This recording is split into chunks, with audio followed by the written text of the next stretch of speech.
नमस्कार, मैं हूं आपके साथ मीनाक्षी रजत और आप देख रहे हैं सबका हिसाब होगा। यूक्रेन के मैदानों में बारूद अभी ठंडा नहीं हुआ। मिडिल ईस्ट की मिसाइल्स अभी थमी नहीं है कि दुनिया के नक्शे पर एक और ऐसा डेंजर जोन एक्टिव हो गया है जो सीधे तीसरे विश्व युद्ध की दस्तक दे रहा है। हम बात कर रहे हैं इंडो पैसिफिक की, वो समंदर जहां से दुनिया का आधा व्यापार गुजरता है। अब महाशक्तियों की नई रणभूमि ये बन चुका है। बीजिंग में हुई 2 दिनों की high profile Trump Xi Jinping summit ने यह साफ कर दिया है कि ऊपर से मुस्कुराने वाले ये सुपर पावर्स अंदर से युद्ध की स्क्रिप्ट लिख रहे हैं। चीनी राष्ट्रपति शी जिनपिंग ने सीधे शब्दों में डोनाल्ड ट्रंप को चेतावनी दी। उन्होंने कहा कि अगर ताइवान मामले को ठीक से नहीं संभाला गया तो चीन और अमेरिका के बीच सीधा सैन्य संघर्ष हो सकता है। यानी जिनपिंग ने ताइवान को अपनी वो रेड लाइन बता दिया जिसे पार करने का मतलब होगा सिर्फ और सिर्फ तबाही। इस समिट का सबसे बड़ा विस्फोट ताइवान नहीं बल्कि जापान को लेकर के हुआ है। जिनपिंग ने टोक्यो पर बेहद गंभीर आरोप लगाए। उन्होंने कहा कि जापान फिर से सैन्यीकरण के रास्ते पर चल रहा है।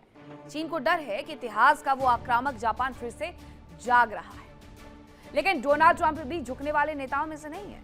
उन्होंने तुरंत मोर्चा संभाला और जिनपिंग की आंखों में आंखें डाल करके कहा कि अगर नॉर्थ कोरिया लगातार मिसाइलें दाग रहा है, परमाणु खतरा बढ़ रहा है, तो जापान को खुद को मजबूत करने और सुरक्षा कवच बनाने का पूरा हक है। लेकिन चीन के गुस्से और छटपटाहट की वजह क्या है? असल में शी जिनपिंग को लग रहा है कि अमेरिका, जापान और ताइवान मिलकर के एशिया में चीन की घेराबंदी कर रहे हैं। बीजिंग में बंद कमरे के भीतर दुनिया की 2 सबसे बड़ी ताकतों के बीच ऐसी बहस छिड़ी जिसने इंडो पैसिफिक की सियासत को हिला करके रख दिया है। और 2 दिन तक चले ट्रंप शी शिखर सम्मेलन में अचानक माहौल उस वक्त गर्मा गया जब शी जिनपिंग अमेरिकी टीम के सामने ही भड़क उठे। हैरानी की बात यह रही कि चीन के राष्ट्रपति का गुस्सा अमेरिका पर नहीं बल्कि जापान पर फूटा। जापान के प्रधानमंत्री सनाए तकाइची चीन के निशाने पर थी। जापान का बढ़ता सैन्य बजट, नए हथियार, ताइवान के समर्थन में खुला स्टैंड और इंडो पैसिफिक में बन रहे नए गठबंधन ड्रैगन को ये बुरी तरीके से आंखों में चुभ रहे हैं। सूत्र यहां तक बताते हैं कि शी जिनपिंग ने जापान पर फिर से सैन्यीकरण यानी दोबारा सैन्य ताकत बनाने की जो कोशिश है उसके आरोप लगाए। लेकिन तभी डोनाल्ड ट्रंप ने पलटवार किया, साफ कहा कि जापान मजबूरी में मजबूत हो रहा है क्योंकि उत्तर कोरिया और चीन दोनों इलाके की शांति के लिए खतरा बन चुके हैं। अब सवाल यह है कि क्या एशिया में नए सैन्य ब्लॉक बन चुके हैं और क्या ताइवान को लेकर के चीन, जापान आमने सामने आने वाले हैं और क्या ट्रंप ने खुल करके जापान के साथ खड़े होकर के ड्रैगन को सीधी चुनौती दे दी है? लेकिन चीन भड़का क्यों है? जापान का वॉर मोड ऑन कैसे है वो मैं आपको बताती हूँ। दशकों पुरानी नीति दरअसल बदली जा रही है। डिफेंसिव से आक्रामक रणनीति जापान की तरफ से अपनाई जा रही है और चीन को इसीलिए एक बड़ा खतरा नजर आने लगा है। दूसरी तरफ वो इसलिए परेशान है क्योंकि रिकॉर्ड तोड़ खर्च किए जा रहे हैं। जापान का जो सबसे बड़ा रक्षा बजट है वो देखने को मिला है। उसने अपना रक्षा बजट हर साल से कई गुना इस बार बढ़ा दिया है। सेना के आधुनिकीकरण पर उसका जोर ज्यादा है। इसके अलावा मिसाइल और एयर डिफेंस सिस्टम वो मजबूत कर रहा है। हथियार बेचने की खुली छूट की वजह से भी वो परेशान है चीन, क्योंकि हथियार निर्यात नियमों में ढील दे दी गई है जापान की तरफ से और फाइटर जेट्स बेचने का रास्ता इसकी वजह से साफ हो गया है। मिसाइल और युद्धपोत एक्सपोर्ट संभव हुआ है। वहीं ऑस्ट्रेलिया संग रक्षा साझेदारी लगातार उसकी बढ़ते जा रही है। क्वाड देशों से नजदीकियां बढ़ रही हैं। समुद्री सुरक्षा पर बड़ा गठबंधन देखने को मिल रहा है। हालांकि ताइवान फैक्टर की वजह से वो ज्यादा नाराज है चीन। जापान क्योंकि इस पर खुला समर्थन अपना देता है और चीन को सैन्य दखल का डर सताने लगा है ताइवान के भीतर। इसी वजह से पूर्वी एशिया में तनाव भी बढ़ रहा है। अब शी जिनपिंग लेकिन भड़के क्यों? क्योंकि जापान की जो नई सैन्य नीति है वो उन्हें पसंद नहीं आ रही। एशिया में जो पावर बैलेंस है उनके हिसाब से वो बदल रहा है और चीन को चुनौती सीधे टोक्यो से अगर मिलने लगेगी तो ये उनके लिए अपमान होगा। दरअसल जापान अब वो देश नहीं रहा जो सिर्फ रक्षात्मक नीति की बात करता था। टोक्यो अब मिसाइल्स बना रहा है, युद्धपोत बेच रहा है, इंडो पैसिफिक में चीन को घेरने वाले गठबंधनों का हिस्सा बन रहा है और सबसे बड़ा झटका ताइवान पर जापान को खुला समर्थन। यही वजह है कि शी जिनपिंग ने इसे एशिया में खतरनाक सैन्य बदलाव करार दिया है। अब चीन की जो दबंगई है और जापान का जो बड़ा दाव है वो क्या है? तो इंडो पैसिफिक में चीन की बढ़ती ताकत पर जापान का बड़ा दाव देखने को मिला है। ऑस्ट्रेलिया समेत कई देशों संग जापान की नई सैन्य साझेदारी देखने को मिल रही है। इसके साथ ऑकस और क्वाड जैसे जो गठबंधन है उससे भी चीन की टेंशन बढ़ गई है। समुद्री सुरक्षा और संयुक्त युद्धाभ्यास पर फोकस तेज कर दिया गया है जापान की तरफ से। चाइना के लिए वो टेंशन है। ताइवान की सुरक्षा पर जापान पहली बार खुलकर के बोला है और सनाई ताकची ने जैसे ही ये बोला वैसे ही चीन की तरफ से पलटवार शुरू हो गए थे। टोक्यो का साफ संदेश ये है कि ताइवान संकट जापान के लिए भी खतरा है। चीन की आक्रामक नीति के खिलाफ अमेरिका जापान एकजुट नजर आते हैं और ट्रंप का कहना था कि जापान मजबूरी में अपना सैन्य ताकत बढ़ा रहा है क्योंकि दक्षिण एशिया में जो हालात बदल रहे हैं उसके लिए उसे मजबूत होना जरूरी है। नॉर्थ कोरिया और चीन के खतरे ने जापान को बदल करके रख दिया है, ये डोनाल्ड ट्रंप ने कहा है। लेकिन ड्रैगन की जो दहाड़ के सामने डोनाल्ड ट्रंप पीछे नहीं हटे, उसके बारे में भी बात होनी चाहिए क्योंकि ट्रंप ने साफ कहा कि जापान मजबूरी में सैन्य ताकत बढ़ा रहा है क्योंकि उत्तर कोरिया की मिसाइल, चीन की आक्रामक नीति पूरे इलाके को अस्थिर बना रही है। ट्रंप ने जापानी पीएम सनाई तकाइची की खुलकर के तारीफ की और चीन को याद दिलाया कि जापान में अमेरिकी सेना की भारी मौजूदगी है। अब ताइवान के साथ जापान के एक्शन ताइवान के साथ कैसे हुए मैं आपको बताती हूँ। जापान की पीएम सनाई तकाइची की तरफ से दरअसल चेतावनी जारी की गई। चीन ने ताइवान पर हमला किया तो जापान कार्रवाई करेगा। ये बहुत पुराना बयान नहीं है उनका, इसी साल का बयान है। पीएम तकाइची ताइवान की रक्षा के लिए चीन के खिलाफ सेना उतारेंगे, ये उनकी तरफ से कहा गया है और ताइवान के बेहद करीबी पश्चिमी योनागुनी द्वीप पर मिसाइलें तैनात होंगी। अब वहीं तीसरी वजह media type 3 medium range missile unit तैनात करने जापान जा रहा है। इससे भी टेंशन बरकरार है। जापान को चीन से अपने सेनकाकू और ओकिनावा द्वीप को खतरा बढ़ा हुआ लग रहा है, लेकिन असली आग ताइवान में लगी हुई है। जापान पहले ही संकेत दे चुका है कि अगर चीन ने ताइवान पर हमला कर दिया तो जापानी सेना भी मदद के लिए ताइवान के लिए उतरेगी। यानी अब ताइवान सिर्फ चीन अमेरिका का मुद्दा नहीं रहा बल्कि जापान भी खुलकर के इस टकराव का हिस्सा बन चुका है। और यही बात बीजिंग को सबसे ज्यादा बेचैन कर रही है कि दक्षिण एशिया में एक देश ऐसा भी है जो ताइवान को सपोर्ट कर रहा है, लेकिन क्यों? एशिया में दरअसल नए सैन्य गठबंधन बन रहे हैं और इसी वजह से चीन की बेचैनी पड़ी हुई है। जापान का जो तेवर बदला हुआ है और ट्रंप खुला समर्थन उन्हें दे रहे हैं, ये सिर्फ एक कूटनीतिक बयानबाजी नहीं बल्कि इंडो पैसिफिक में आने वाले बड़े टकराव का ट्रेलर भी है। क्योंकि अब सवाल सिर्फ ताइवान का नहीं, पूरे एशिया में ताकत के नए संतुलन का है। अब रिपोर्ट देखिए, उसके बाद करेंगे चर्चा की शुरुआत।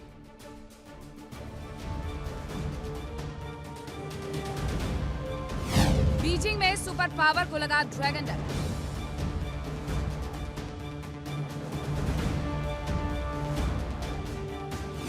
बीजिंग में कूटनीतिक फायर, जापान बना टेंशन वायर।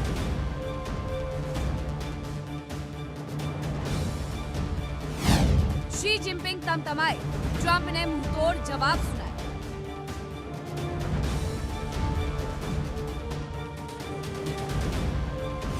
ताइवान पर तनी तलवार, इंडो पैसिफिक में जंग की हुंकार।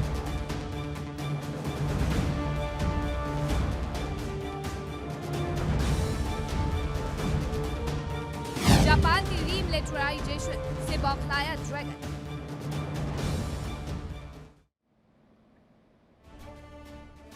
और चर्चा की शुरुआत करें उसके पहले बड़ा सवाल ये कि क्या इंडो पैसिफिक अब महाशक्तियों की नई रणभूमि बन चुका है? मेरे साथ कौन कौन से मेहमान जुड़ रहे हैं आपका परिचय करवाती हूँ। मेरे साथ जुड़ रहे हैं कैप्टन श्याम कुमार, रक्षा विशेषज्ञ हैं, रोहित शर्मा विदेश मामलों के जानकार हैं, रवि करकरा भू राजनीतिक विशेषज्ञ हैं, अमेरिका से जुड़ेंगे, अखिल पार्षद पत्रकार हैं, चीन से हमारे साथ जुड़ रहे हैं, मौलाना असलम ईरान मामलों के जानकार है। तो जो स्थितियाँ फिलहाल बनी हुई हैं रोहित शर्मा जी, उस पूरे मसले को देख करके क्या ये कहना गलत होगा कि चाइना कभी भी ताइवान की तरफ बढ़ सकता है? क्योंकि ताइवान को तो अब जगह जगह से सपोर्ट मिल रहा है, अमेरिका से भी मिल रहा है और जापान बहुत पहले ये बयानबाजी कर चुका था। देखिए, ताइवान की ओर खतरा तो हमेशा मंडराता रहता है। पिछले हम कई साल से देख रहे हैं खतरा मंडरा रहा है, लेकिन क्या वो एग्जैक्टली बढ़ेगा इस समय? इस समय चाइना एक ऐसे वॉर में नहीं घुसना चाहेगा जो उसकी इकोनॉमी को कहीं बर्बाद करे। ताइवान के इशू पे वो चाहेगा कि वो अमेरिका से हेड ऑन कन्फ्रंटेशन पे आ जाए या हेड ऑन लड़ाई पे आ जाए, वो अभी नहीं चाहेगा। हाँ, उसका इंटरेस्ट चाइना में, ताइवान में और साउथ चाइना सी दोनों में है, बल्कि बोले तो इंडो पैसिफिक में है। क्यों है? क्योंकि यहाँ बहुत मिनरल्स है। वो आर्टिफिशियल आइलैंड्स बना रहा है समुद्र में, आर्टिफिशियल आइलैंड्स के साथ साथ लोगों को बसा रहा है, मतलब आप अपनी ऑब्जर्वेटरीज लगा रहे हैं, लोग वहां पे काम कर रहे हैं। इंडो पैसिफिक के साथ साथ वो एक 9 डैश लाइन बताता है, जिसका मतलब ये है कि पूरा साउथ चाइना सी मेरा है, तुम लोग अपने शोर से थोड़ा सा ही आगे तक कंट्रोल रखते हो, जो कि सब मना करते हैं। इसलिए क्योंकि अमेरिका इस समय ईरान वॉर में फंसा है, उसके 3 एयरक्राफ्ट कैरियर्स कहीं वॉर में नहीं घुस पाए लेकिन खड़े हैं। एक जो है वो खड़ा है ग्रीस के पास, दूसरा खड़ा है लक्षद्वीप के पास, तीसरा भी घुसा था, अब पता नहीं वो कहाँ है। तो ऐसे में इसको अमेरिका को सारी फोर्सेस यहाँ लगानी पड़ी ईरान वॉर में। ईरान वॉर अभी तक खत्म नहीं हुई है, बोला जा रहा है मसौदा तैयार है, मसौदा अभी तक सामने आया नहीं है, ईरान किसी बात पर एग्री नहीं कर रहा। यहां फंसता कौन है? वही चाइना। चाइना ही हथियार दे रहा था ईरान को। क्यों दे रहा था? इसीलिए दे रहा था कि साउथ चाइना सी में से प्रेशर हट जाए। इस साउथ चाइना सी में अमेरिका का एक एयरक्राफ्ट कैरियर हमेशा घूमता रहता है और कई शिप्स और सबमरीन्स घूमती रहती है, ताकि अमेरिका जो है वो कंट्रोल कर पाए चाइना की गुंडागर्दी को। सीधे गुंडागर्दी बोलेंगे इसको। लेकिन अभी ऐसा कि ताइवान पे अटैक होने वाला नहीं। अच्छा, आपने देखा होगा इंटरनेशनल मीडिया की हेडलाइंस भी नहीं बन रही। ताइवान के पास से कोई शिप जाता था, ताइवान के ऊपर से कोई प्लेन जाता था, सारे के चाइना का फाइटर जेट जाता था, वो हेडलाइंस नहीं बन रही। तो ये है, ताइवान एक चीज के लिए बहुत इंपॉर्टेंट है, सेमीकंडक्टर्स और चिप्स। सेमीकंडक्टर्स का किंग है ताइवान। ताइवान इस दुनिया को 90% से ज्यादा सेमीकंडक्टर्स दे रहा है। तो वो सेमीकंडक्टर्स हमारे हर चीज में लगे हैं। मैं और आप दोनों बात कर रहे हैं, इसके बीच में भी कई जगह सेमीकंडक्टर्स का यूज है। पूरी टेक्नोलॉजी, पूरा कम्युनिकेशन, पूरा हर चीज अब सेमीकंडक्टर से चलती है, और वो ताइवान के हाथ में, मैन्युफैक्चरिंग चाइना में। ये बहुत इंपॉर्टेंट है। लेकिन वो मैन्युफैक्चरिंग वहां से निकल के कहीं लाओस जा रही है, कहीं वियतनाम जा रही है, कहीं थाईलैंड जा रही है, इंडिया आ रही है। तो वो मैन्युफैक्चरिंग भी हमें देखनी पड़ेगी कि अगर वहां से हटती है तो ताइवान बिकम्स मोर इम्पोर्टेंट। क्योंकि अभी तो चाइना में ही बन रही है ना, और चाइना में बन रही है तो चाइना को बहुत प्रॉब्लम नहीं है।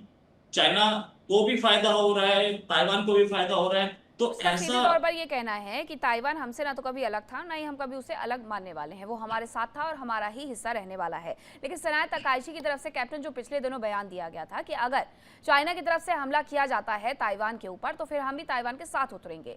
अब जापान को भी सीधे तौर पर इस वजह से चीन से खतरा बढ़ गया है क्या? चीन क्योंकि लगातार बयानबाजी जापान के खिलाफ भी करते हुए नजर आ रहा है, और उसे दिक्कत क्या है कि अगर वो सैन्यकरण कर भी रहे हैं तो से बोलते हैं लिप सर्विस। सबके सब लिप सर्विस दे रहे हैं अभी बहरहाल, क्योंकि उन्हें पता है कोई हमला होने नहीं जा रहा है। ताइवान का जितना भी आप देखें तो ताइवान का ज्यादातर मैन्युफैक्चरिंग तो चाइना में है। क्या इस सब को वो लूज करना चाहेगा? नहीं लूज कर सकता। वो बड़ी प्रॉब्लम आ जाएगी, क्योंकि ताइवान के लोग तो कहीं और। कैप्टन श्याम कुमार से मैं जवाब चाहूंगी। जी जी जी रोहित जी बोलने लगे तो चुप रहना पड़ा। जय हिंद शनो वरुणा। नमस्कार मीनाक्षी जी, और आपके दर्शकों को भी बहुत बहुत शुभकामनाएं। Japan, north Korea, China, Russia और अमेरिका, 5 देशों की बात आज हो रही है। जब गए थे चाइना मिलने तो मैंने आपके चैनल पे कहा कि कुछ भी इसमें ना देखिए, ना हॉर्मुज देखिए, ना ताइवान देखिए, सिर्फ ट्रेड देखिए और पैरेलल रूप से इसको चलिए। ये मैंने अच्छे से समझाया था, और अंडर द कारपेट थोड़ी बहुत बातें अगर हो भी जाए तो ये होगी कि ब्लॉकेट की तरफ आंख उठा के मत देखना, ये चाइना को वो कहेगा। तो बस इतना ही था, और वही हुआ। आंखें दिखाना शुरू आपने स्टार्ट ही किया। बारूद की सुरंग अभी रुकी नहीं है यूक्रेन में, और हॉर्मुज में यहाँ शुरू हो गया। तो यहाँ ठंडा कब हुआ था? सबसे पहला प्रश्न ये है कि यहाँ ठंडा हुआ कब था? ये तो नेवल वॉरफेयर का हिस्सा है, और हमारे जूनियर मोस्ट ऑफिसर नेवी के इस पे बड़ी पैनी नजर रखते हैं। भारतीय सेना, नौसेना के 2-4 शिप्स यहाँ पे घूमते रहते हैं आजकल। साउथ ईस्ट एशिया के साथ बड़ा मधुर संबंध रखा हुआ है भारत ने। अपनी रिक्वायरमेंट है हमारी, हम भी स्टिंग ऑफ पल्स कर रहे हैं, तो हमें वो सब देखना होता है। बात रही जापान की, तो जापान पिछले 12 सालों से लगातार अपनी डिफेंस फोर्सेस की बजट को लगातार बढ़ा रहा है।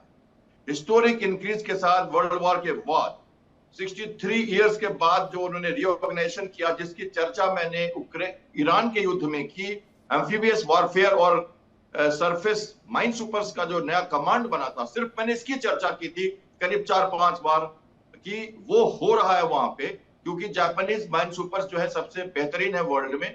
सिर्फ इतना मैंने परसों भी, कल भी शायद आपके चैनल में ये बात मैंने मेंशन की थी।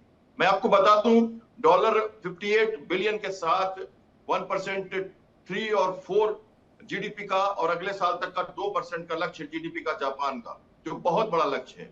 पूरी तरह से रिऑर्गेनाइज करके डिफेंसिव पॉस्चरिंग से जापान एक ऑफेंसिव पॉस्चरिंग में आ गया है, और क्लियर है, चाहे वो। ठीक है सर, मैं आपके पास एक बार फिर से आऊंगी, आपका रुख करूंगी। चीन से मेरे साथ अखिल जुड़े हुए हैं। अखिल, इस पूरी बातचीत के दौरान क्या कुछ हुआ, वो हालांकि उनके जाने के बहुत वक्त बाद ये खुल करके सामने आया है।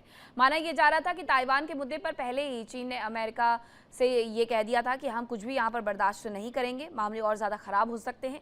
लेकिन जापान को लेकर के क्या अमेरिका भी टेंशन में आ गया है, चीन का जो रुख है उसे लेकर?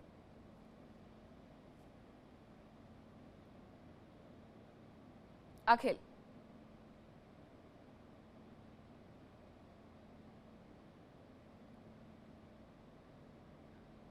ठीक है, अखिल को भी मेरी आवाज़ नहीं मिल रही है। रवि क्या हमारे साथ जुड़ गए हैं?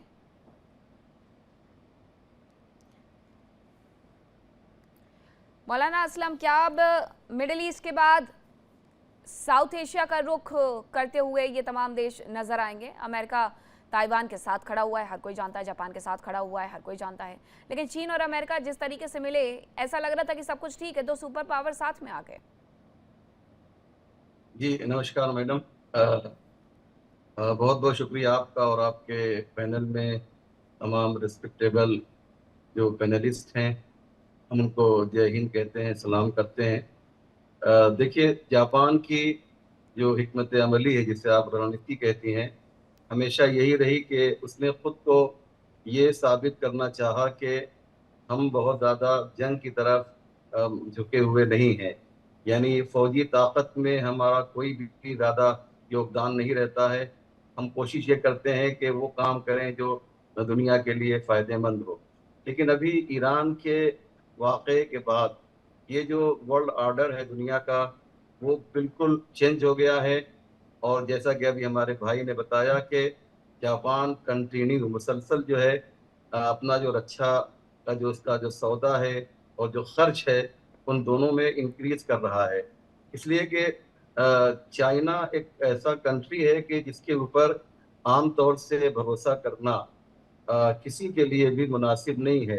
हम सब जानते हैं कि ईरान का बहुत ही अच्छा दोस्त चाइना है, लेकिन जिस तरह से ईरान को चाइना पर भरोसा करना चाहिए था, उस तरह से भरोसा नहीं किया। मैं एक बहुत इम्पोर्टेंट बात आपको बताना चाहता हूँ कि ईरान को इस बात पे हल्की सी नाराज़गी भी है कि जंग में जो 40 दिन की जंग थी, जैसे ईरान को उम्मीद थी, इसमें कोई शक नहीं कि ईरान को चाइना ने बहुत कुछ दिया और ख़ास तौर से सैटेलाइट के माध्यम से ईरान की काफ़ी मदद की। लेकिन जो उम्मीद ईरान को चाइना से थी मदद की, वैसी उम्मीद नहीं है। इस वक्त जो सूरत हाल है मैडम, एक तरफ नॉर्थ कोरिया है जो मुसलसल आंख दिखा रहा है और उसका इफेक्ट जापान पर भी पड़ रहा है। इसलिए जापान के लिए ज़रूरी था कि वो अपनी हिफाजत के लिए, अपनी रक्षा के लिए, अपनी डिफेंस के लिए अपनी फौजी ताकत को बढ़ाए। और ये चीज़ जो है चाइना को कतन पसंद नहीं आएगी कि वो जापान इस सेक्शन में, इस विभाग में भी आगे हमने यही तो देखा मिडिल ईस्ट में भी, मौलाना, यही देखा हमने कि अमेरिका और इजराइल को ये कतई पसंद नहीं आया है कि किस तरीके से न्यूक्लियर प्रोग्राम आगे ईरान की तरफ से बढ़ाया जा रहा था और उसको लेकर के हमला हो जाता है। अब आखिर जरा ये बताइएगा कि चीन को भी यही चीज पसंद नहीं आ रही कि जापान अपने यहाँ पर अपनी सेना को और अपनी तमाम चीजों को मजबूत क्यों कर रहा है, तो चीन भी हमला कर देगा क्या वजह मान के? देखिए, जहाँ तक हमला करने की बात है, जो बड़ी बड़ी ताकतें थी। अखिल से मेरा सवाल था। अखिल जी जी, देखिए, जापान और चीन के जो संबंध है वो अच्छे संबंध नहीं है। और देखा जाए तो साल 2023 से जो जापान है वो काफ़ी मतलब चीन पर आरोप लगाना स्टार्ट कर दिया और अपने रिपोर्ट्स में ये मेंशन करने लग गया कि जो जापान है वो अपने मतलब चीन को एक बहुत बड़ा एक खतरा, रणनीतिक खतरे के तौर पर उसको देख रहा है। तो उसके बाद से जापान ने अपनी जो मिलिट्री है, मिलिट्री पावर, उसको स्ट्रॉन्ग करना स्टार्ट कर दिया। उसके बाद पिछले साल नवंबर में जो जापान की प्रधानमंत्री है साने ताकाइची, तो उन्होंने ये भी बोला कि क्योंकि अगर चीन जो है वो ताइवान पर अटैक कर देता है तो उसके लिए जापान के लिए बहुत बड़ा खतरा हो जाएगा। और फिर उस केस में जो जापान है वो ताइवान का साथ देगा और वो मिलिट्री गतिविधि कर सकता है। उसके बाद से लेकर चीन जो है वो बहुत ही ज़्यादा नाराज़ हो गया, बहुत ज़्यादा गुस्से में आ गया। चीनी विदेश मंत्रालय ने काफ़ी मतलब स्टेटमेंट्स भी दिए और चीन पर मतलब जापान पर काफ़ी ज़्यादा वो उसकी निंदा की ये चीज़। तो फिर एक चीन का ये कहना है कि जापान जो है वो एक तो ये जो बात गलत बोली है, एक तो ये चीन कहता है। दूसरी चीज़ कि जापान जो है पिछले 3-4 सालों से अपनी मिलिट्री पावर को स्ट्रॉन्ग करने लगा है। लेकिन जापान का अगर देखा जाए तो जापान का ये कहना है कि क्योंकि पिछले कुछ सालों से अमेरिका जो है वो उसका जो रवैया है जापान को सपोर्ट करने का, मिलिट्री सपोर्ट करने का, उसमें काफ़ी वो ढीला पड़ रहा है। तो इसलिए जापान को खुद ही अपनी मिलिट्री पावर स्ट्रॉन्ग करनी पड़ रही है।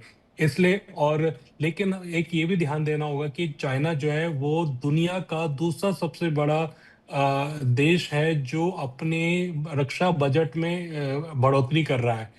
तो आरोप प्रत्यारोप लग रहे हैं कि चाइना कहता है कि जापान जो है वो अपनी मिलिट्री पावर बढ़ा रहा है, अपना रक्षा बजट बढ़ा रहा है, और जापान का कहता है कि चीन अपना रक्षा बजट बढ़ा रहा है। और क्योंकि उसको कहीं ना कहीं चीन नहीं, से लेकिन खतरा ऐसा है है, इसलिए वो अपनी चीन तो बढ़ा ही रहा है, चीन का तो हर कोई जानता है। लेकिन रोहित जी, ये तो हम पिछले कुछ वक्त से देख रहे हैं कि जापान जिस तरीके से वर्ल्ड ऑर्डर में चीज़ें चेंज हो रही हैं, अपने यहाँ पर उसने भी व्यवस्थाओं को तेज करना शुरू कर दिया है। और ये तो करने के लिए हर देश अपने आप में खुला हुआ है, अपने आप को वो डेवलप बना सकता है। तो चाइना को इससे इतना ज़्यादा इशू क्यों हो रहा है? और ये उसी तरीके का इशू है जैसे अमेरिका को ईरान से होता है।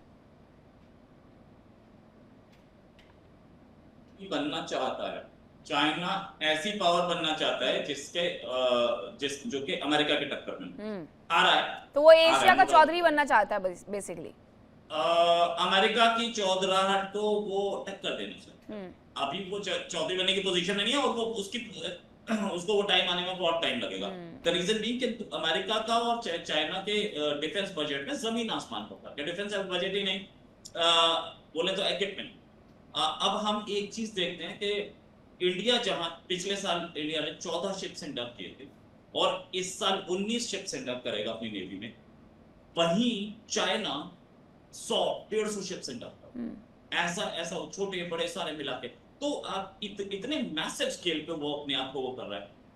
वो चाहता ये है कि मैं एक पोल बनूं और दुनिया के सारे कंट्रीज आकर के मुझसे बात वो डोमिनेट करना चाहता। वो जैसे अमेरिका के 200 से 300 के आसपास एयर बेसेस ने अक्रॉस द वर्ल्ड, वो ये चाहता है मेरे भी बेसेस।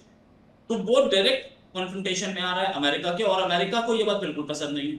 अमेरिका पिछले तकरीबन 100 साल ने, it's been more than 105 years के आसपास, पिछले 100 साल ने अमेरिका की आदत बिगाड़ दी है। उसको लगता है हम ही नंबर 1 है और हम ही से सारी दुनिया चले। अमेरिका इस हेगेमनी को छोड़ना नहीं चाहता, चाइना उसे टॉलरेट नहीं करना चाहता।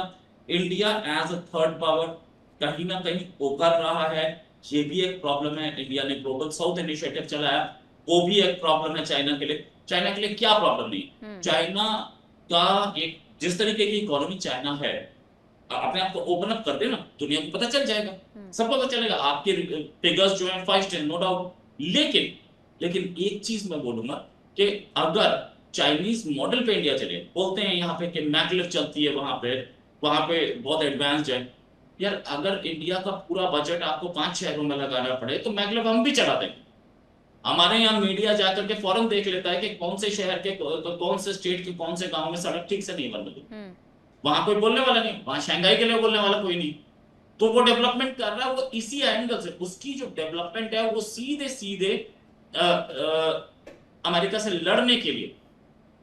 जबकि रेस्ट ऑफ द कंट्रीज की डेवलपमेंट जो हो रही है, क्या अमेरिका इतना एक्सपेंडिचर कर रहा है अपने डेवलपमेंट पे? 6th जनरेशन फाइटर चाइना दिखा रहा है, China is working on hypersonic missiles. Hypersonic missile अभी अभी ईरान ने मारी है। बनाई किस किसने थी ईरान वॉर से पहले? रशिया डिक्लेयर्ड था, इंडिया बना रहा था, चाइना बना रहा था, अमेरिका बना रहा था। इसका मतलब चाइना ने बना लिया ना जो हाइपरसोनिक उसे दी है ईरान को।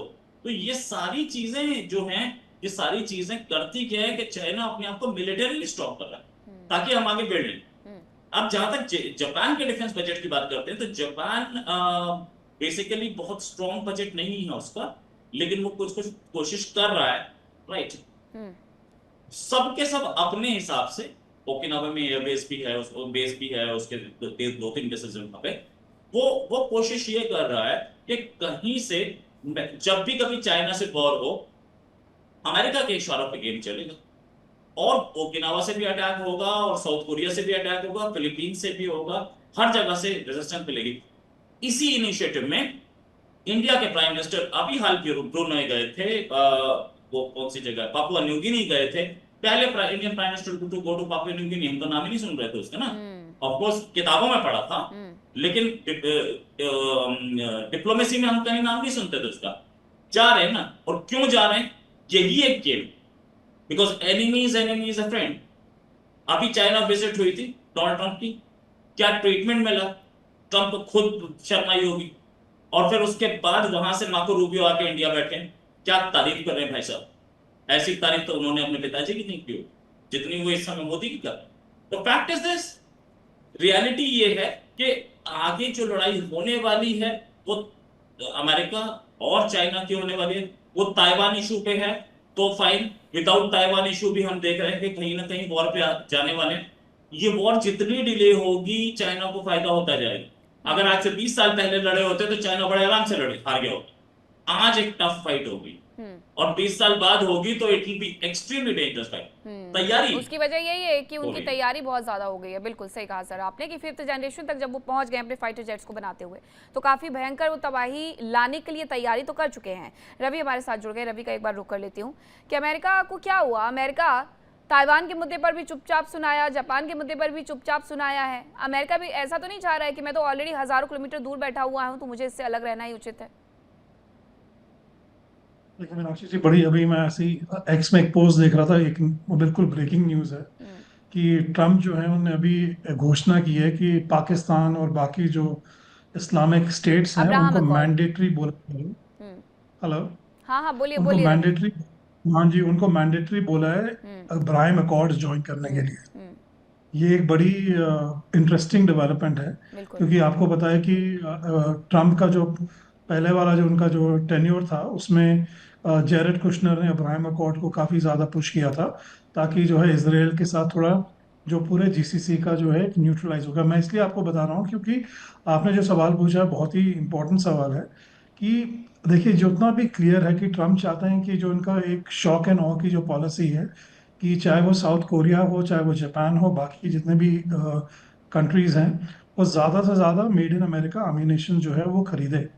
और ये जो है क्योंकि पिछले साल सिंदूर के टाइम में चाइना का बिल्कुल एक तरीके से खुलासा हुआ था उनके मेड इन चाइना प्रोडक्ट्स का, ऐसा ही जीसीसी कंट्री के टाइम जो ईरान वॉर के टाइम क्लियर हो गया है कि जो कंट्री अपने आप के बेसिस को नहीं बचा पाई वो बाकी चीज़ को कैसे बचाएगी।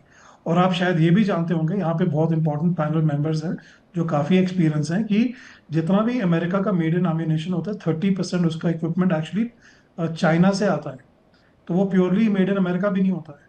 तो अमेरिका जो है अपने ही जालों में फंसा जा रहा है। मैं एक्चुअली जियोपॉलिटिक्स के पर्सपेक्टिव से ये जो अभी अनाउंसमेंट हुई है 30 सेकंड्स पहले, ये बहुत इंटरेस्टिंग है कि देखने के लिए कि जितनी भी कंट्रीज हैं जिनका बहुत कड़ा रुख रहा है और जिनने इसराइल को एक कंट्री भी नहीं रिकॉग्नाइज किया है, उनको ट्रंप ने अभी वार्निंग दी है कि आपको अगर हमारे साथ रहना है और जुड़ना है तो आपको इमीडिएटली अब्राहम अकॉर्ड्स को ज्वाइन करना पड़ेगा।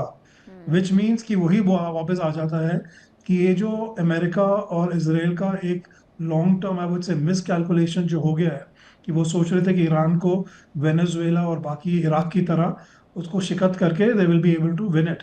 अब ये बिल्कुल उल्टा पड़े जा रहा है। आपने बिल्कुल सही बोला है कि मार्को रूबियो के, मैंने पिछले महीने ये प्रेडिक्ट कर दिया था जब ये मार्को रूबियो की अनाउंसमेंट भी नहीं हुई थी, ऐसा है कि देखिएगा कि ट्रम्प सब कुछ करेंगे इंडिया को वापस विन बैक करने के लिए।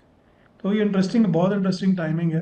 तो आई वुड से कि जितना भी मुझे लगता है अब जो ट्रम्प इतना ज़्यादा अंडर प्रेशर है इंटरनली एंड एक्सटर्नली, ताकि जो है वो किसी तरीके से दिखाई दे कि वो एक इंटरनेशनल प्लेयर है और वो रूल ऑफ लॉ को दोबारा हर मानना जगह शुरू वो करेगा। अपने आप को रूलर बना करके बेसिकली दिखाना चाहते हैं।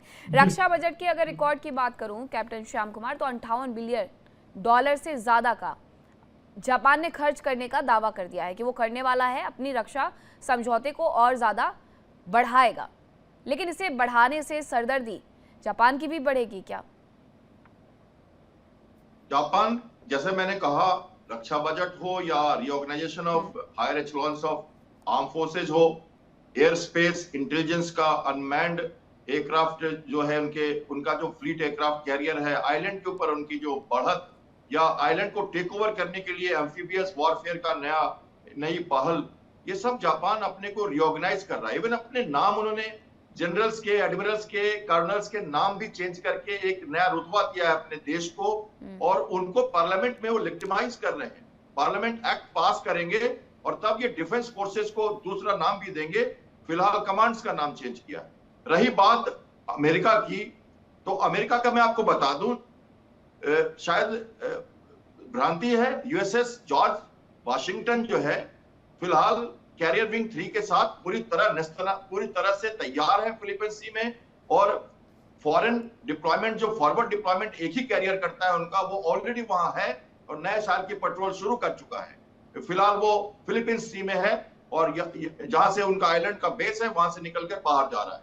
पूरी तरह से तैयार रहता है उनका फ्लीट, साथ में 8 से ज्यादा फ्रिगेट्स और डिस्ट्रॉयर्स हैं जो वहां खड़े हैं फिलहाल। सो हम मान के चलें ये एक न्यूक्लियर पावर्ड एयरक्राफ्ट कैरियर है, और आप समझ सकते हैं कि इसकी कितने विशारत और कितनी लेगेसी रहती है जब ये वहां रहता है। चाइना की बात करें तो चाइना का पिछले 5 महीनों से आप देखा होगा आपने, जब ये ईरान, ये 3-4 महीनों से कोई खास मूवमेंट पैसिफिक ओशन में चाइना की तरफ से नहीं हुई। एक बार 6 एयरक्राफ्ट उड़े पिछले 3-4 महीनों में, वरना चाइना ने कुछ भी नहीं किया, कोई एक्शन नहीं किया, चुप बैठा रहा। जबकि हालांकि अभी पैसिफिक का पानी, मौसम दोनों अच्छा है, इसी समय सारे एक्सरसाइजेज होते हैं, इसी समय चाइना अपनी ताकतें दिखाता है, और पैसिफिक में स्कर्मिशेस होती हैं, चाहे वो फिलीपीन सी में हो, साउथ चाइना सी में हो या जापान सी में हो। इस जगह पर टकराहट होती है हर बार, और फायरिंग्स भी होती है। तो जिस तरह से जापान अपने को मजबूत कर रहा है, ताइवान के साथ खड़ा दिख रहा है, बजट्स बढ़ा रहा है, इसका बिल्कुल क्लियर इंडिकेशन है कि अमेरिका के साथ वो अपने को ज्यादा इंटीग्रेट करके ज्यादा शक्तिशाली हो रहा है। और अमेरिका का जो सिद्धांत है, लोकल लोगों को इंपावर करना, जैसे गल्फ को इंपावर किया हुआ है, इजराइल को इंपावर किया हुआ है, वो कहता है कि हम नहीं आएंगे ज्यादा तुम्हारे साथ, तुमको खुद सशक्त बनना पड़ेगा। ताइवान के केस में चाइना के साथ वन चाइना पॉलिसी का वो समर्थन करता है, लेकिन जबरदस्ती ताइवान को कैप्चर करने के लिए भी वो राजी नहीं है।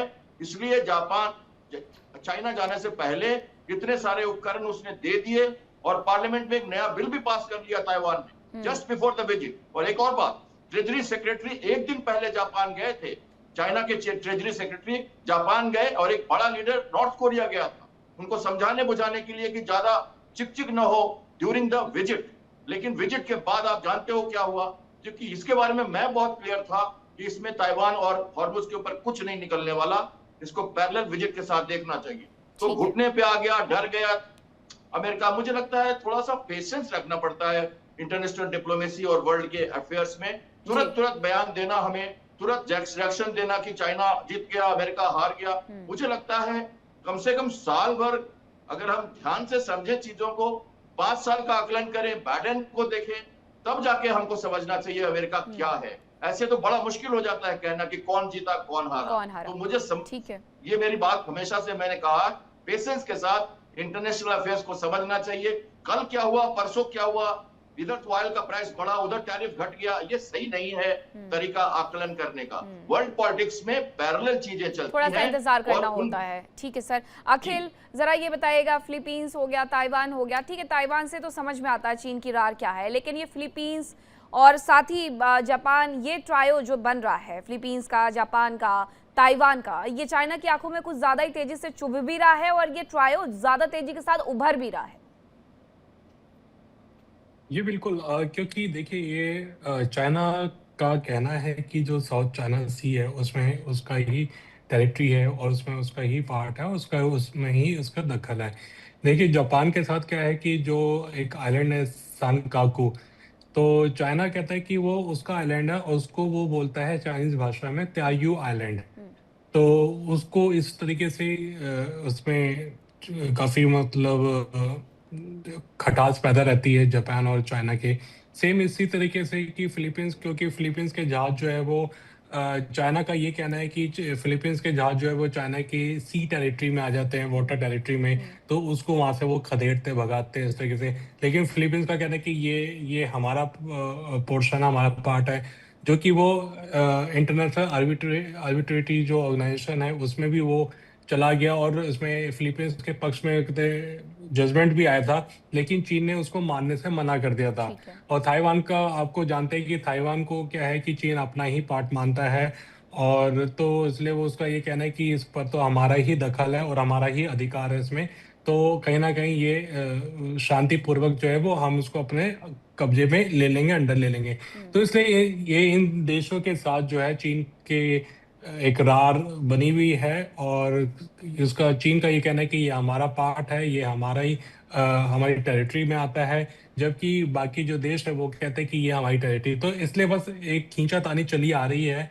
और जापान के साथ तो आपको बता दें कि एक टेरिटरी का भी मसला है, और दूसरी बात की जब से सनाए ताकाइची आई है, दक्षिणपंथी वो है ये नेता पार्टी से, तो वो और ज़्यादा तो चीन को वो आंखों में चुभती है। और क्योंकि पिछले साल जो इन्होंने एक बोल्ड स्टेटमेंट दिया नवंबर में, तो उसके बाद से चीन में, और मैं आपको बताऊं कि चीनी मीडिया में लगातार 1 महीने तक इनके खिलाफ न्यूज़ आती रही, आर्टिकल्स आते रहे, ओपिनियंस, एडिटोरियल्स आते रहे, और उनको काफ़ी मतलब इस तरीके से नेगेटिव उसमें दिखाया गया। और चीनी विदेश मंत्रालय ने काफ़ी आलोचना की समय समय पर, जापान की, जापानी सरकार की, जापानी प्रधानमंत्री की, और फिर निंदा, आलोचना, ये सब कुछ की, और ये कहा कि ये गलत है। और इस तरीके से बताया गया है कि क्योंकि उनकी पॉपुलैरिटी घटती जा रही है, तो इसलिए उन्होंने इस तरीके का भाषण दिया, इस तरीके का स्टेटमेंट दिया है, ताकि उनकी पॉपुलैरिटी जो है वो दोबारा आ जाए। तो ये चीज रहता है। और चीन का ये भी साथ में कहना है कि जापान जो है वो अपने जो रक्षा बजट है उसमें बढ़ोतरी वो कर रहा है, और क्योंकि इससे जो एक तनाव पैदा हो सकता है खासकर इस पैसिफिक रीजन में, तो इसलिए जापान जो है, चाइना जो है वो जापान को बार बार उनको मतलब उसकी आलोचना और उसकी निंदा वो करता रहता है। और फिलीपींस का मैंने आपको बताया कि फिलीपींस का, क्योंकि फिलीपींस के जो जहाज है वो समय पर आते रहते हैं और वो समय समय पर उसको वहां से खदेड़ते रहते हैं, तो इनकी बस तानातानी ये चली आ ही रही है।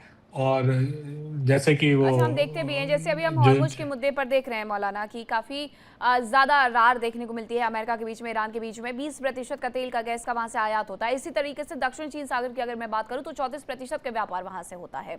जापान हो, चाइना हो, वियतनाम हो, फिलीपींस हो, इन सबको इस बात से हमेशा दिक्कत रहती है कि वहाँ पर दबदबा बनाया जा रहा है चीन की तरफ से। अगर स्थिति उलट हो जाती है तो कि चीन भी वही करेगा जो आज ईरान की तरफ से किया जा रहा है हॉर्मुज के मुद्दे पर? मुझसे सवाल किया आपने? जी जी जी मीनाक्षी जी, मुझसे सवाल किया है जी आपने? मौलाना, आप ही से किया। जी जी।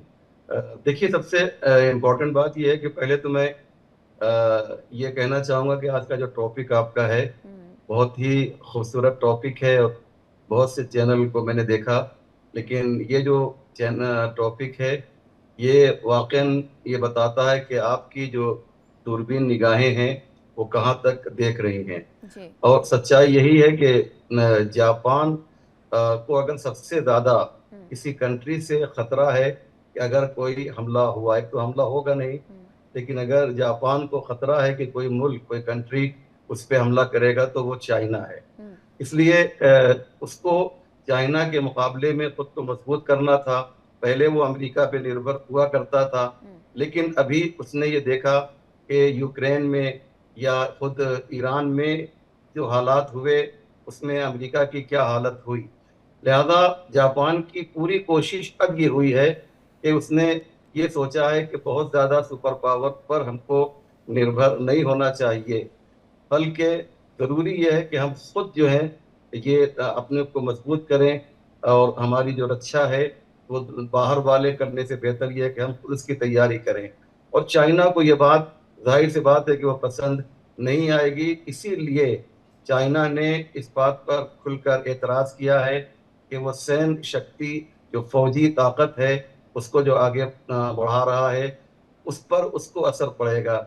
ये भी एक तरह की मैडम दादागिरी है कि कोई मुल्क अपनी रक्षा के लिए अगर असलहा खरीदता है, मिसाइल बनाता है, या इस सेक्शन में अपने को पावरफुल बनाता है, तो दूसरी ताकतें उस पर जो है हमला करने के लिए कहती हैं या उसको डराती हैं। ईरान के साथ भी यही हुआ कि ईरान ने जब खुद को मजबूत किया तो अमेरिका और इजराइल ने उसके ऊपर हमला किया। यहाँ तक कि जैसा कि हम सब जानते हैं कि ईरान ने कोई भी किसी भी तरह का कोई भी बम, एटम बम नहीं बनाया, लेकिन उस बहाने को लेकर ईरान की ताकत को कमजोर करने के लिए अमेरिका और इजराइल ने हमला किया। ये एक दादागिरी है जो फकत अमेरिका नहीं बल्कि जो सुपर ताकतें हैं वो छोटे मुल्कों के साथ कर रही हैं, जो एक बहुत बड़ी नाइंसाफी है। ठीक और है, आपने ये यूएनओ बिल्कुल को सही कहा, खासतौर से और मैं इसमें जानना भी चाहूंगी रोहित शर्मा जी कि ऐसे और कौन कौन से देश हैं जिन्हें दूसरे देशों को बढ़ते हुए देखना चुभने जैसा लगने लगता है। अमेरिका को पसंद नहीं है क्यूबा अपने आप का विस्तार करे, ईरान अपने आप का विस्तार करे, वेनेजुएला अपने आप का विस्तार करे, ग्रीनलैंड अपने आप का विस्तार करे, मैक्सिको अपने आप का विस्तार करे। दूसरी तरफ चाइना को पसंद नहीं आता है फिलीपींस आगे बढ़ जाए, जापान आगे बढ़ जाए, ताइवान आगे बढ़ जाए, या वियतनाम आगे बढ़ जाए। और कौन से देश हैं वैसे?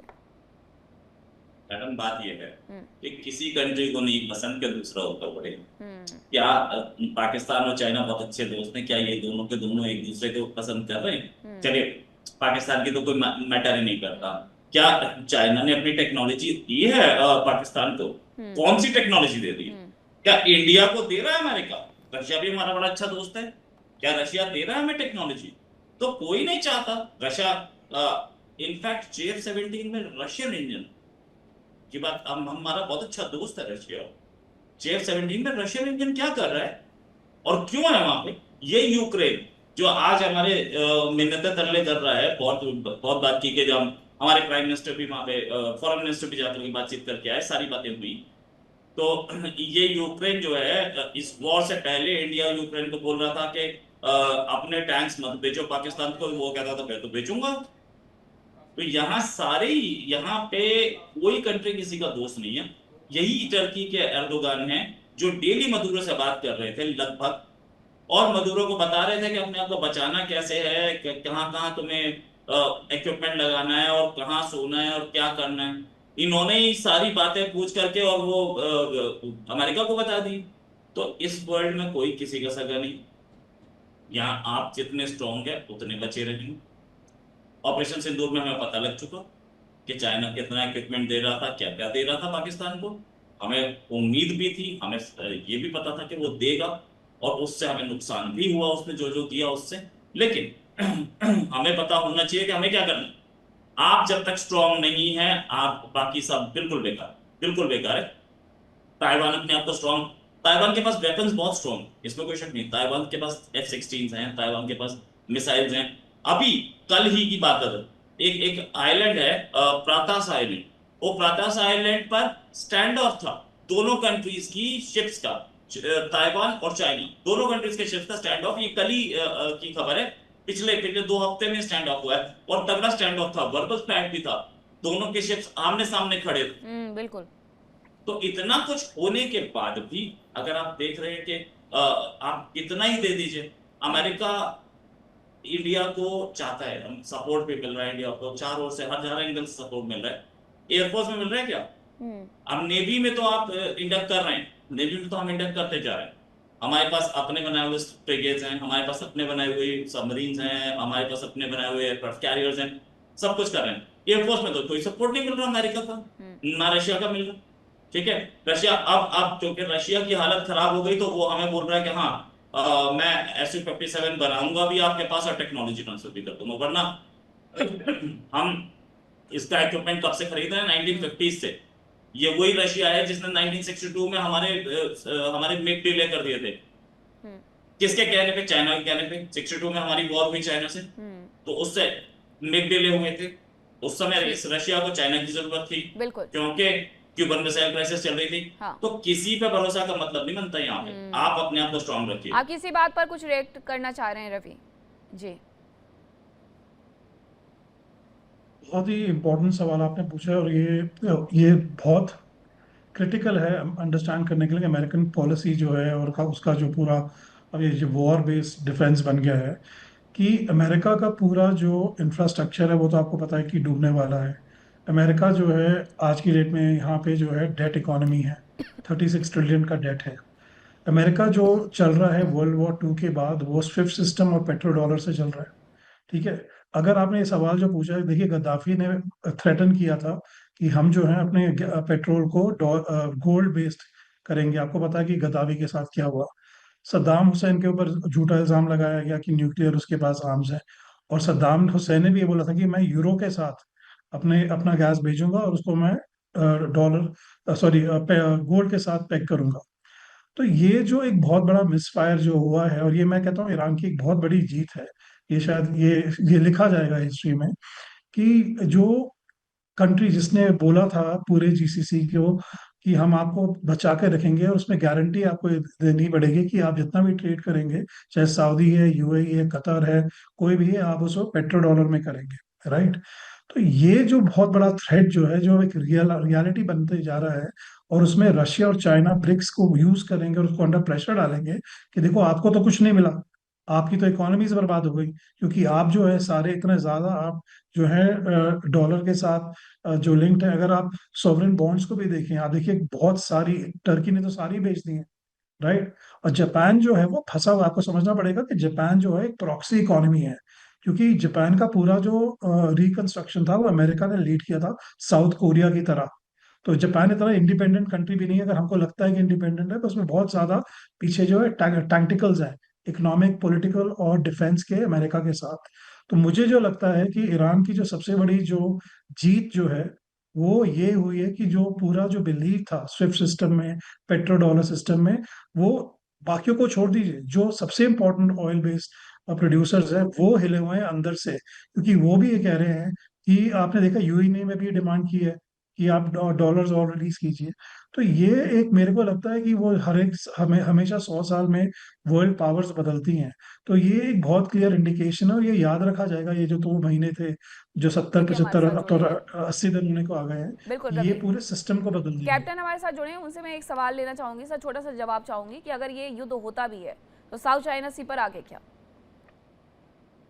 ऐसा अभी फिलहाल तो मुझे नहीं लगता कि कोई युद्ध होगा, क्योंकि चाइना उस मूड में नहीं है। उसकी ऑपरेशनल कैपेबिलिटी का अभी तक सतह पे कभी प्रूफ नहीं हुआ है। उसने कैरियर्स बनाया जा रहा है, वो अपनी विकास के पथ पर है, मिसाइल्स बना रहा है और पॉस्चरिंग कर रहा है, और अमेरिका की फ्लीट वहां पर लगातार है। कोरिया और जापान सशक्त हो रहे हैं, तो ताइवान को पूरी तरह से मदद मिलेगी।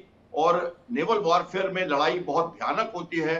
ये क्वाड की जो आप स्क्रीन पे दिखा रहे हो, ये भी ऑस्ट्रेलिया भी साथ में वहां मदद देगा। तो साउथ ईस्ट एशिया में फर्स्ट रिस्पॉन्डर के रूप में अमेरिका, और अब तो भारत का रोल भी बन रहा है। तो चाइना को और भी सतर्क होना पड़ेगा, क्योंकि उसकी टक्कर भारत से भी है, और भारत की पैनी नजर उधर है, जैसा मैंने कहा। तो मुझे लगता है कि कहते तो है कि 27 में और 3 साल में कैप्चर करेंगे, लेकिन मुझे नहीं लगता कि कोई डायरेक्ट ऑफेंसिव एक्शन चाइना लेगा। बिल्कुल, बहुत धन्यवाद आप सभी का मेरे साथ चर्चा का हिस्सा बनने के लिए, अपना कीमती वक्त हमें देने के लिए। लालू ने एक छोटे से ब्रेक के लिए कहीं मत जाइएगा, खबरों का सिलसिला लगातार जारी है। इंडिया डेली अब आपके स्मार्ट टीवी पर भी मौजूद है। इंडिया डेली 24/7 अब इन सभी प्लेटफॉर्म पर लाइव देखें। देखिए इंडिया डेली 24/7 अब आपके स्मार्ट टीवी पर। इंडिया डेली मौजूद है सभी डिजिटल प्लेटफॉर्म पर लाइव और लगातार। इंडिया डेली 24/7 हर दिन राष्ट्र को समर्पित।